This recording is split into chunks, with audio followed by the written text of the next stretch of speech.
Hello, it's Lori. Hi, welcome to the Intuitknit podcast. Just feeling a bit funny today because I'm surrounded by wool. Welcome everyone, it's the Intuitknit podcast, and it's Friday, October the 27th, I think. Welcome, it's a podcast, I don't know what the number, I think in the 30s. Yeah, welcome. I'm talking today about knitting, spinning, mostly spinning today, but I'm also going to talk a little bit about the Sheep and Wool Festival in New York State, Rhinebeck, just as everyone else is who's come back from that destination. And welcome to everyone. Hope you're all doing well. So we got back last Sunday. I went on a bus trip to Rhinebeck with 34 other women from Ontario, and took us about 8 hours to drive down from where we're from, and I'm in a place just north of Toronto, in case you haven't watched my podcast before. Had just a great time, and so this will probably be a little bit of review about the things that I found and people I met, and so I hope that's of interest to people, even if people don't have any possibility of getting to the festival. I don't know about you, but I sometimes like listening to what goes on at festivals, even if I can't attend, so hopefully you find the same thing. So I had a plan that I was going to buy a fleece, a gray fleece, a supported spindle, and a sweater's weight of wool to knit my daughter a sweater. I think I kind of lost that list, but I did get a few things that I had on my list, but I kind of went a little bit overboard too. So anyway, we had a beautiful trip down. The weather was lovely, and it really showed off the colors heading down through the Hudson Valley there, and the rain managed to hold off. I think we only got one little period of rain. I think was it Saturday afternoon? I managed to dodge into one of the buildings when that happened, but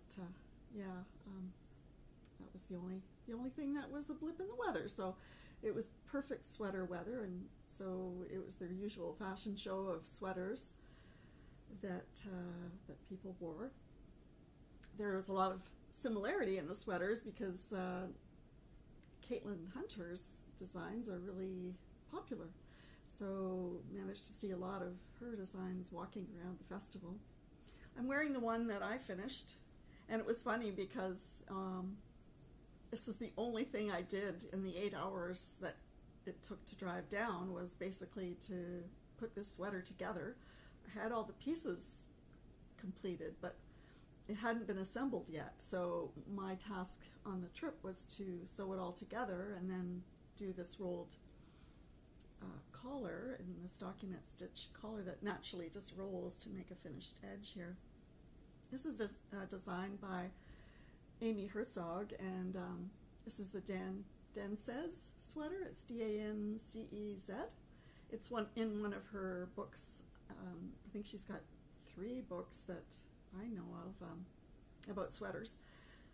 I think I showed it on the last podcast. But anyway, this is the Dancez sweater, and it has a lace edge on it and on the cuffs as well. So yeah, I was quite happy with the fit. It seemed to be just what I was hoping for, and it went together very well. What I did was I used the advice or instructions from the Fruity Knitting podcast, because Andrea really described well how to assemble pieces that she had found that works, and it's basically a back stitch in the seams. And so I put this sweater together using that method, and I found that it worked out pretty well. The only thing is, in the shoulders, I'm getting a little bit of, this happening, and so I'm not too keen on that, but perhaps that will sort of work itself out as I wear it more and more. But this is yarn, the Mineville Project wool from Nova Scotia. I'm quite happy with this. It's sort of like a DK weight, really. I can't even remember what size needle I used, but I think it was like I think it was a 4mm needle. I'm not sure what size that is in US sizes. So yeah, so I was quite happy with that, and I think I'm going to make some other sweaters out of her books. She was there at the festival because she has a brand new book that's just come out this October, and it is a great book for almost creating your own sweaters based on a few simple methods and designs on how to fit your sweater. So my birthday's coming. I might just ask my kids if they'll spring for that. I should have bought it at the festival, but you know, walking around with books, you might want to buy sweaters or books, but you really have to think carefully how long you got to walk around with these things. I was challenged with buying fleece, so I had to check that fleece in just to be able to enjoy the rest of the show or the festival. So yeah, so I managed to buy a fleece, and the fleece that I bought 2 fleeces actually. The first one that I bought was a Romney, and I bought a 5-pound fleece, and this is the 3rd fleece that I've bought, not all at Rhinebeck, but I did buy a Polworth lamb's fleece in Port Hope, Ontario, when they had the gathering there a few years ago, and I processed that. That was a dark brown wool, very soft but full of veg matter, and I didn't know any better when I purchased it. So that was a lesson that I learned. Examine carefully what you're buying. It was a good quality fleece. It just was a bit of labor of love trying to clean that fleece and make it spinnable. The second one that I bought was the Finn sheep fleece from Point of View Farms, and they're at Rhinebeck. So I've spun up several skeins. I think there's 2 more in my stash as well as these, and I've got probably another skein at least to spin up. So that will be a total of 5 skeins that I got out of that fleece, and I'm really hoping that I can do something with this wool, and perhaps now maybe I need some advice from some of you who are spinners. How much success have you had with doing color work with your hand spun? Because I mean, I'm not totally inconsistent with my spinning, but I'm wondering if the fact that it's not factory made will distort the color work that I hope to do. Because I did buy this fiber last time I was at Rhinebeck, and this was actually from the Sheep Shed, which is a vendor that I always try to find because they have some really lovely fibers, and I did manage to get some other fiber from them this year. So the Sheep Shed, and this was merino, yak, and cultivated silk. So I had spun this up last year, and just recently, if you've seen on Instagram, I've just recently spun this skein. They're all similar weights. I would call it heavy fingering weight, probably. And this one is BFL and silk, and this is the ostrich colorway, and it's from 3 Dog Knits Fiber Arts here in Canada. But I was wondering if I have 2 other skeins at least of this darker brown color, I think that might be a really nice combo for a sweater if I spin up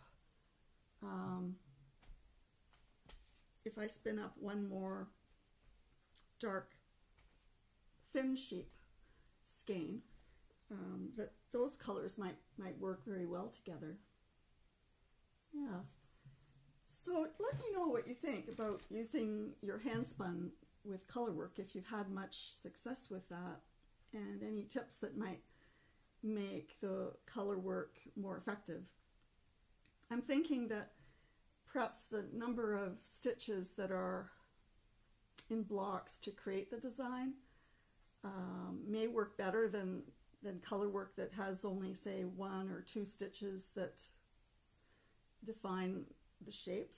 I don't know if I'm making myself clear, but perhaps the bigger blocks of color might be better, just because the gauge can't be assured in hand spun. So yeah, that's a plan that I have. And so back to what my fleece was that I bought. It was a Romney fleece. It is a Romney fleece. It's 5 pounds. And maybe you can help me, because on the receipt it says age 0 years 8 months. So I'm assuming what that means is that the lamb, I bought it. I was able to, who they sheared that I bought. I'm all fumble with words today. Was 8 months old. So I'm assuming the lamb was 8 months old when it was sheared. It's a Romney, and I thought that Romneys had more texture, but this Romney is quite soft. I'll show you a sample of. I've washed a small portion of this wool, but see if I can show it in a way that makes sense here. Hang on. Okay, so here's a sample of the Romney sheep wool that I purchased, 5 pounds of. It has a great crimp on it, and it seems to be graduated from this almost white color at the base to the tips, which are darker. But look at the staple length. That's got to be probably 5 inches long, that staple length. So I'm thinking that's going to be a lovely spin. My experience with the Finn sheep wool that the fleece that I bought, was that because of the staple length, I was having a lot of trouble with using the carders, and even a drum carder seemed to me to be problematic just because of the length of the staple.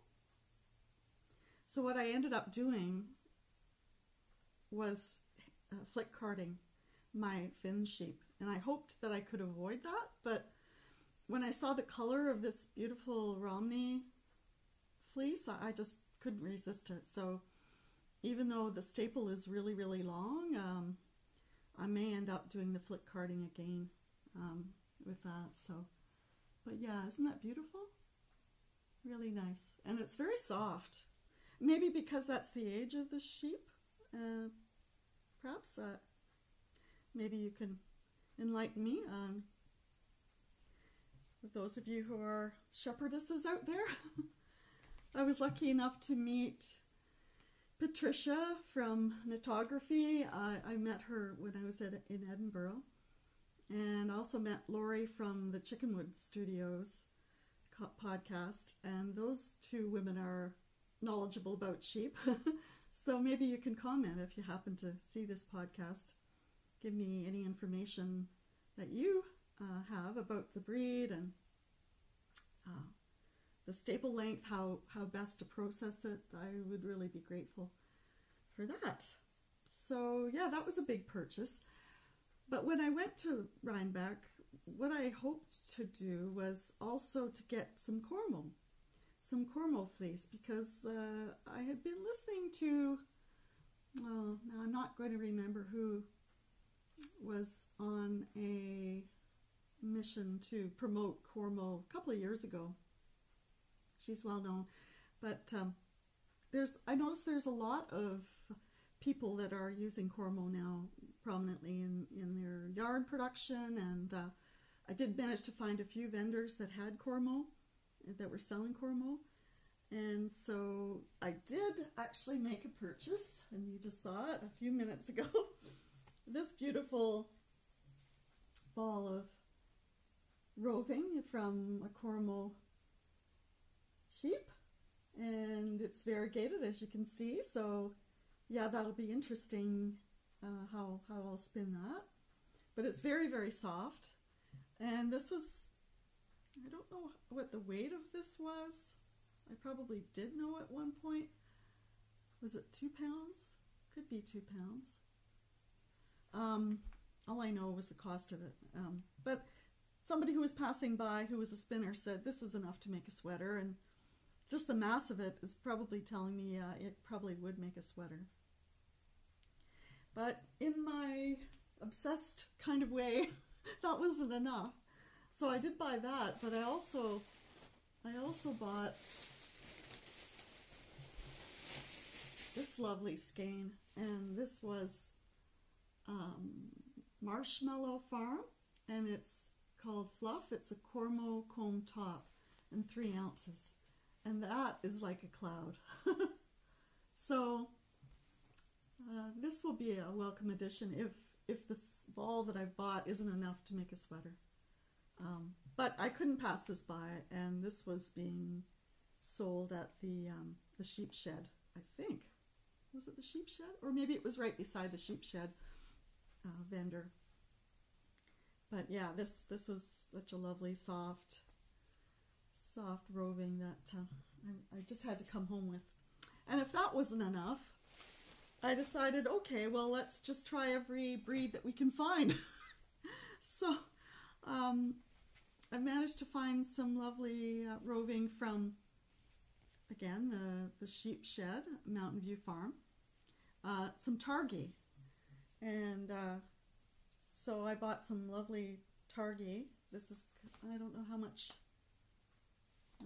this, is it, I think it's half, I don't know how much this weighs, but maybe you know when you see that. But does that mean half a pound? I don't know. That would mean that it would be 8 ounces. So yeah, I suppose it could be. This is Targhee, yeah. So it's not unlike the Cormo in texture. So my plan for this is to spin up the skeins in their natural color, and then dye it after that. Perhaps I might even try using onion skins to dye it, because I really like the effect of using onion skins, the color that can come from that. So yeah, I've never spun up Targhee before, but it seems like it's a beautiful soft fiber, and much like the Cormo in texture that I managed to get.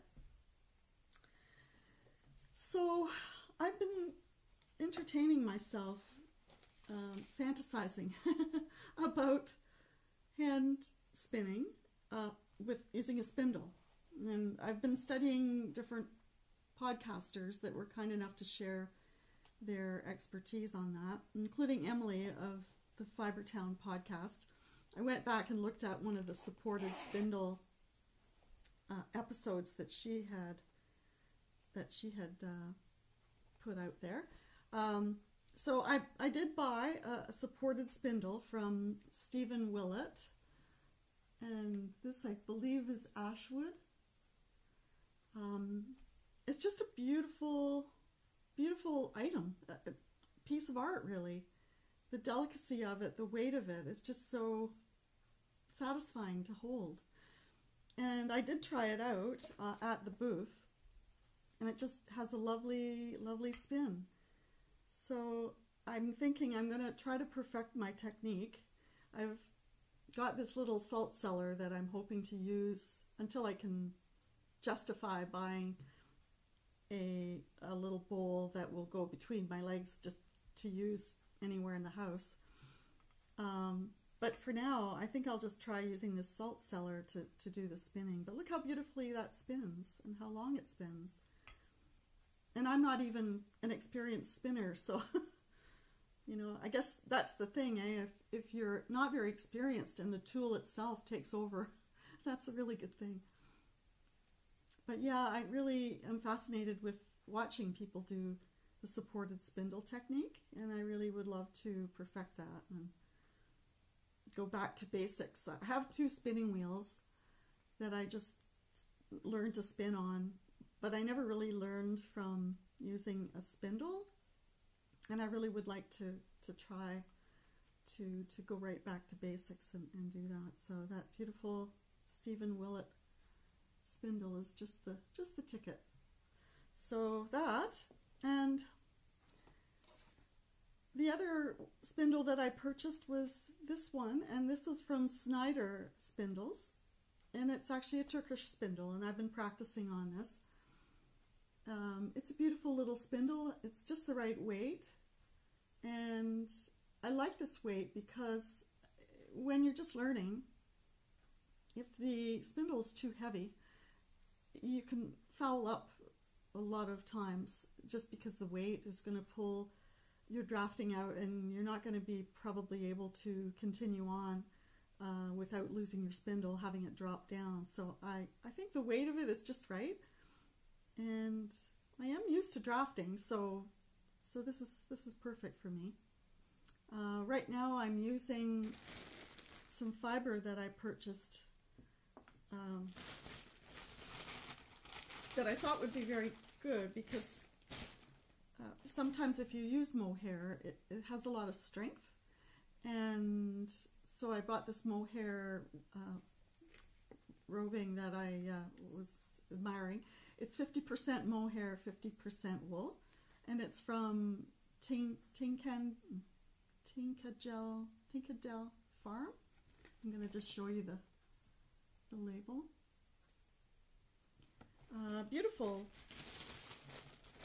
Beautiful fiber.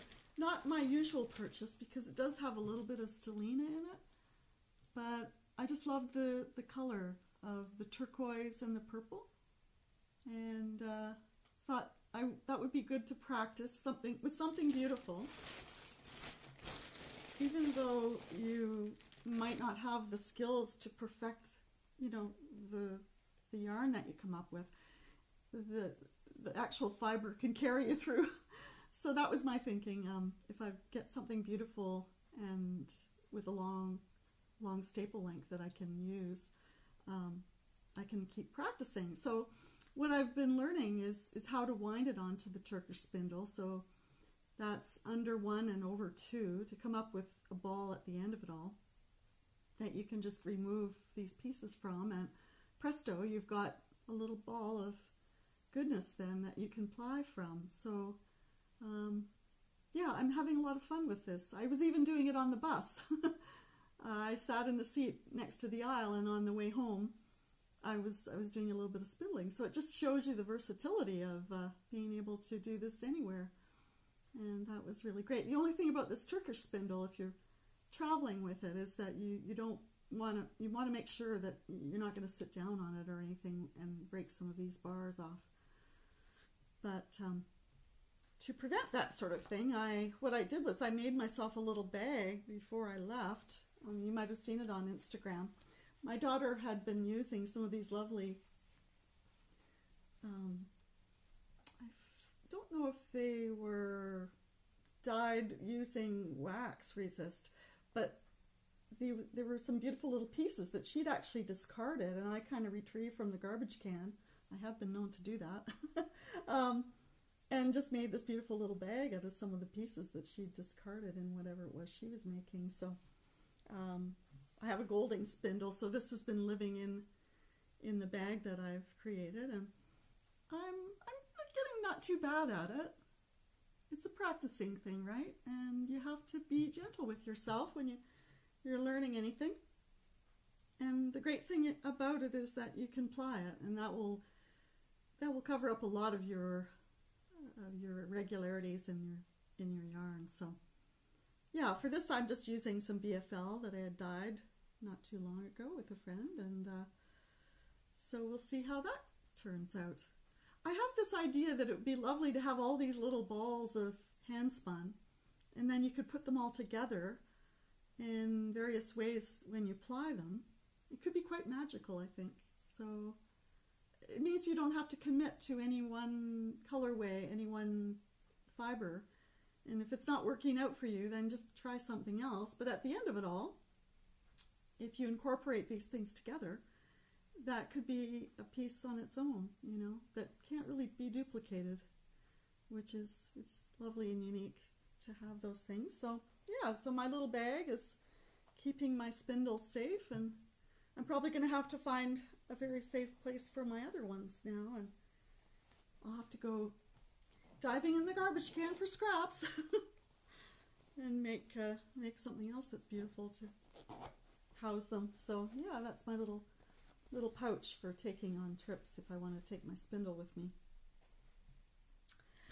I have been doing, okay, what shall I talk about next?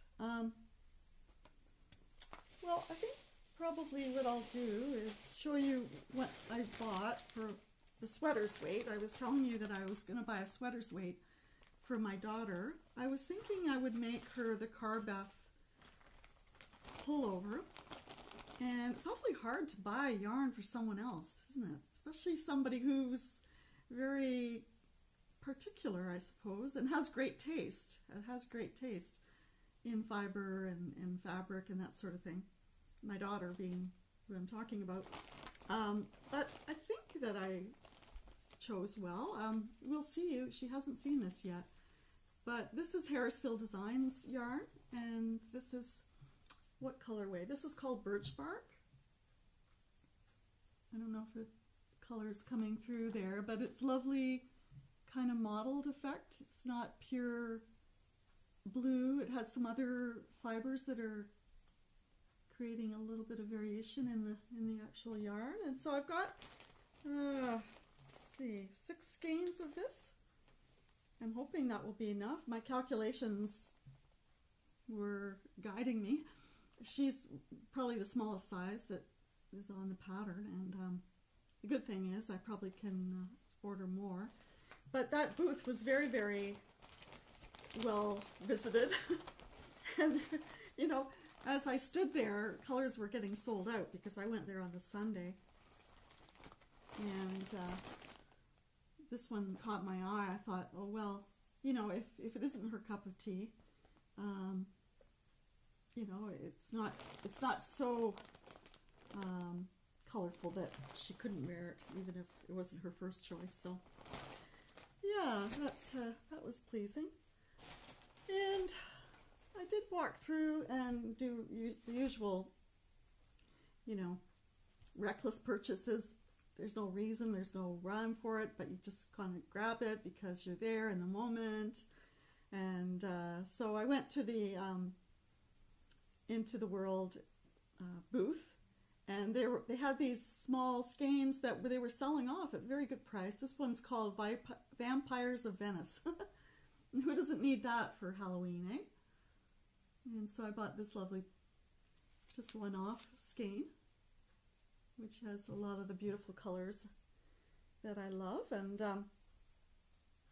so that was one of the purchases I made. And then this one was from Pucker Brush Farm, and that was in one of the booths, I think in building 31 or 2.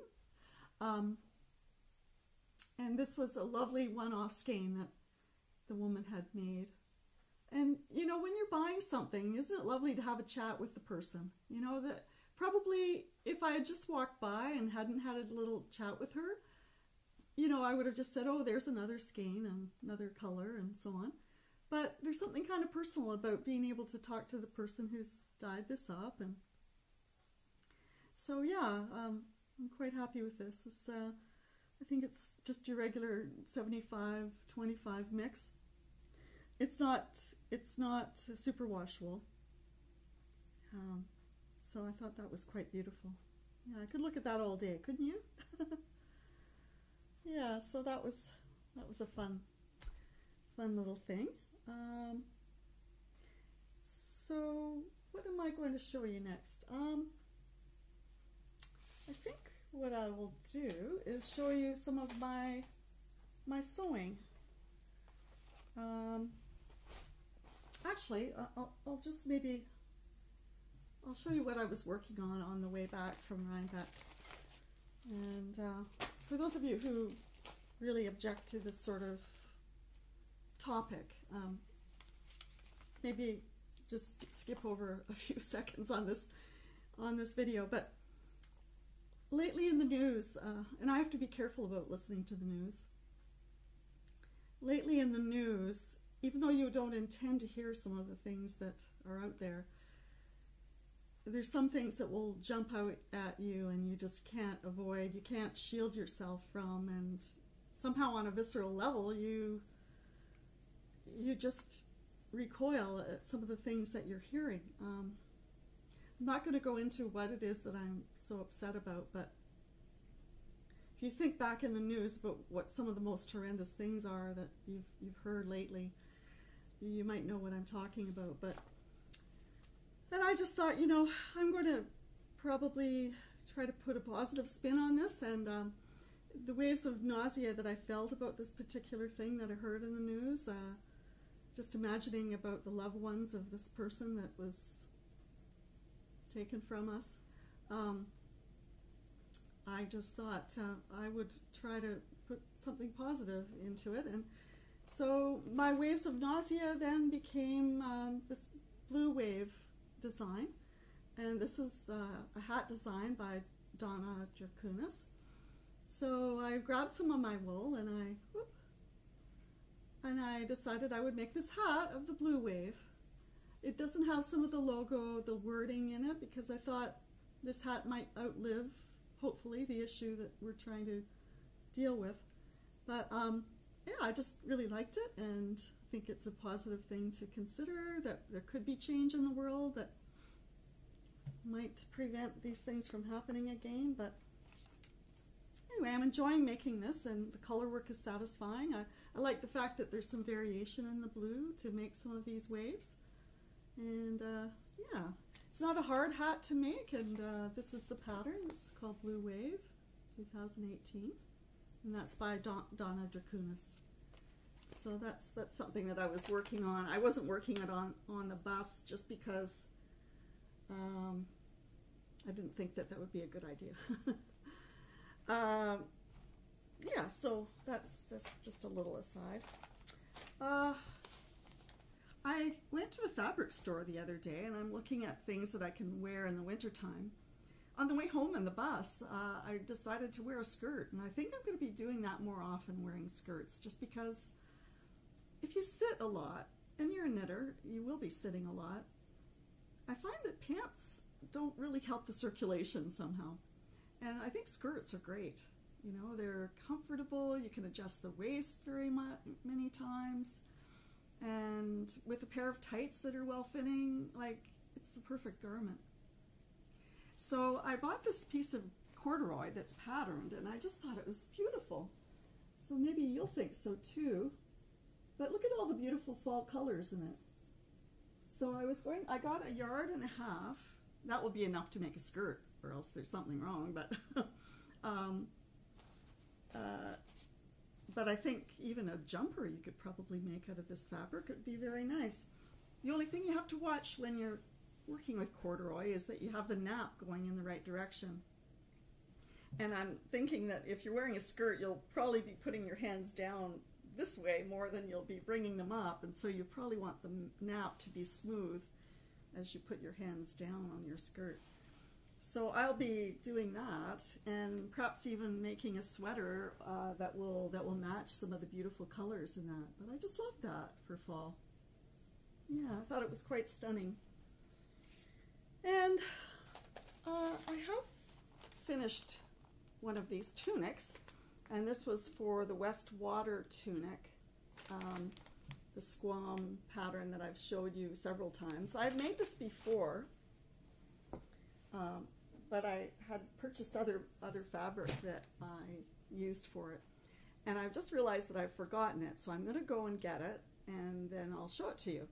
So just talk amongst yourselves. I'll be right back.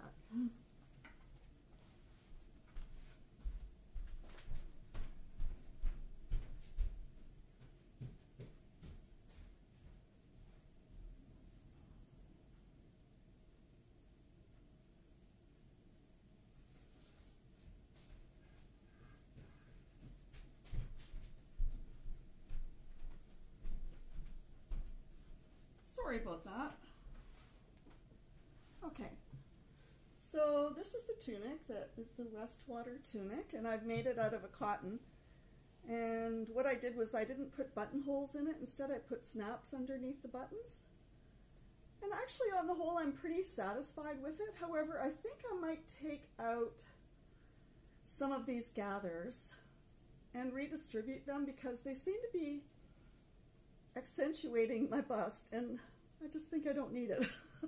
So I was thinking of taking out a portion of it and trying to sort of spread these out a little bit further, because I think I may have gathered it incorrectly, and there's a little bit too much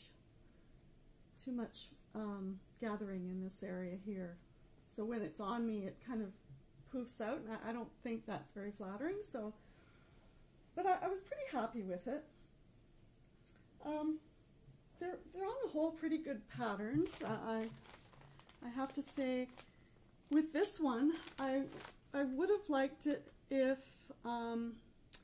in some of the pattern they had showed more contrast between right and wrong side of fabric, because I'm a fairly experienced sewer, but I think that I was getting a little bit confused. Maybe it's my eyesight, I don't know, but about what was the right and wrong side and what exactly they were trying to tell me to do. In particular, when they were trying to tell me how to do this neckline, because there's a way of putting on this collar that asks you to fold down the neckline in a certain way that will be captured in a seam. And so if the directions aren't clear in terms of right and wrong side of fabric, it's a little bit confusing about what they're asking you to do. So that was the only thing that I had wondered about, if could be helpful just for the makers of the pattern to know. And yeah, but I find it's quite nice. So I've made now two versions. This one is with the opening in the front, but the other one that I made is closed. So I'm not sure which one I prefer, but yeah, I'm not quite sure. I think I like them both. So I'll probably be wearing those quite a bit. And that's a good color for the fall, I think. Yeah, I did purchase another Cormo fleece, as I was telling you, but I have shared that with a friend. Thankfully, I have a dear friend that went on the bus trip to Rhinebeck with me. And I was telling her I'd love to get a Cormo fleece, but I really can't justify buying a whole one as well as the Romney. So she kindly agreed to share one with me. So we've shared this Cormo fleece. So she's got it at her house. The next time I see her at the next spinning meeting that I attend with her, I'll get half of this fleece. But it was just gorgeous. I just couldn't leave it behind. And I had no business buying another fleece, but it was just one of those things. And funny enough, as I was looking at the fleece, I was pondering it, and sort of, you know how you mutter to somebody who's standing beside you? And I was saying, oh, isn't this beautiful? I just love this. I wish I could afford it, and so on. And I look up, and there's the yarn harlot standing beside me. It's like, yeah, she says it is, and you should buy it. So what can I do? You know, the yarn harlot advised me to. So, yeah, no, it was really funny that she was helping me figure this one out, and she was an enabler, and so I couldn't say no. So I went back the next day, and sure enough, it was there. I was trying to think to myself, okay, if it's not there, then the fates are against me and I won't have it, but it was there, and so my friend and I bought that together, so I'll have some experience in processing Cormo. I think Cormo is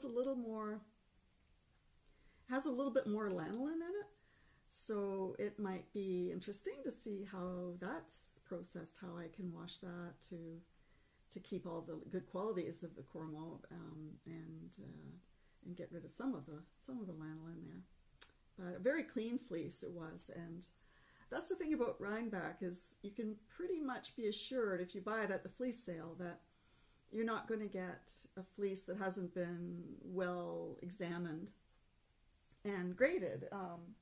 So even my Romney fleece, when you look at the tag, you can see that it's been graded according to all these different aspects. So the weight, the length, the crimp, the handle, density, and uniformity. And you can see that this one scored pretty well. it only got a 4 on the weight and then a 4 on the handle, which might be more, I don't know what handle means. Does that mean the softness? Perhaps you can inform me on that. Not sure what the handle actually means, but I'm wondering, do they grade it according to the breed, or is it in comparison to other breeds? That wouldn't seem fair, but yeah, I just don't know what handle actually means, so give me some hints on that. Anyway, I enjoyed my trip, and it was great, just being there, of course, hearing everyone's oohs and ahs about what they got. We stayed at a hotel just south of, in Poughkeepsie, just south of Rhinebeck, in a hotel. There was a little bit of mayhem one night because the plumbing failed for a couple of the rooms, and the people had to be shifted around. But luckily, that wasn't us. So my roommate and I seemed to dodge anything that was happening in the hotel that way. And I went to the podcaster meetup and met up with Kate of Hawthorne Cottage Craft. She was here from Ireland, and hello, Kate. Just so lovely to see you. And, you know, sometimes when you meet people that you regard as friends, yet they're so distant, you just feel so overwhelmed with emotion, don't you? And that's how I felt. Same thing with Selma when I saw her from Ottawa. I just felt like, oh, this is, you know, a momentous time to meet up with somebody that you admire and that you feel a connection with. So, and I also got to meet the gentle knitter from Ottawa. She's been so inspirational to me that it's such a lovely time when you can actually meet her and see her and spend even a moment in her company. I find myself kind of tongue-tied when I meet up with people for the first time. So if I was kind of awkward, that would be an explanation. But I really enjoyed meeting her. The only thing about Rhinebeck this year, and I haven't heard anyone else comment about it, was, do you know how sometimes when you're at a festival or you've had an experience that you really enjoy, it's not really what you see that sticks in your mind when you're reminiscing on it. It could be the flavors of food that you eat. Could be just the smell of something in the air, the coldness of it. Do you know what I really missed at Rhinebeck this year? Was the sound. Usually there's some Peruvian pan flute players that will accompany all the knitters going by in the hubbub of excitement, looking at all the beautiful yarns and seeing the sheep, and in the background there'll be this lovely melody of pan flute. And this year I didn't hear it, and I missed it right away. It was funny, I didn't hear anyone else comment about it, although perhaps on other podcasts you might hear them say something about it. But I just wanted everyone to know that I really missed that, and I hope that the people that are the musicians are okay. I hope that the current events haven't prevented their joining in and adding such a delightful part of Rhinebeck. And so, yeah, I just wanted to give some recognition to that. I really hope that this fall is bringing you good things. I love it that the cooler weather is here, and I can now wear some of the hand knits that I love so much. And so I hope to visit you the next couple of weeks, and I hope that your knitting's going well. So take care, and happy knitting, and talk to you later. Bye-bye.